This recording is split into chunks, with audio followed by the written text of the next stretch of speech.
My name is Shelly Boshart Davis, and I am here at Boshart Trucking and SJB Farms, and also a member of the Linn County Farm Bureau. Right now we're standing on land that my grandpa started farming back in the 50s, and so I would say I'm a third generation grass seed farmer. And throughout the years we were able to add these storage barns. We added trucks. In 1983 my dad started a trucking company, Boshart Trucking. We added grass straw baling, and since then added a press, and now we market that grass straw ourselves, press it and containerize it over to Japan and Korea. Throughout the fall, winter, and spring time, we're able to bring in a lot of kids, a lot of the youth in the local area through different programs, and be able to educate them on what happens on a farm or what happens in the world of agriculture. And I want them to know where their milk comes from, where their eggs come from, how we feed the cows. All of these things, they're so removed from the farm, and so we're realizing we have a lot of education to do.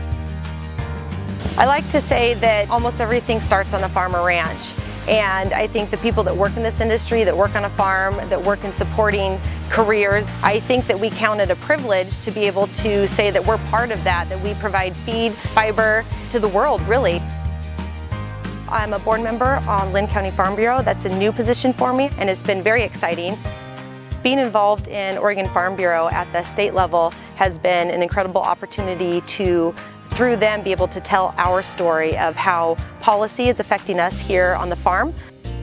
I would encourage people to get involved at whatever capacity they can, but there's so many different groups that are part of the Farm Bureau that you can really truly make a difference. The more voices we have, the more sound that we can make, and I think that's very important. In fact, my 15-year-old actually testified at the state capitol on one of the issues, and she did a phenomenal job. And just to be able to see them understanding issues and why that affects agriculture is probably one of my proudest moments.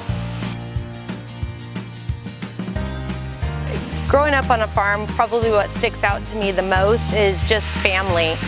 I think that's probably one of the biggest reasons that I am involved so much, whether at the state level and policy or just at the local level, and working with local schools and education, is because I want this to continue on for generations. That's how we think as farmers. Every time that we plant something, every time we do anything with our field, we're not thinking about next year's crop, we're thinking about crops 5 and 10 years down the road.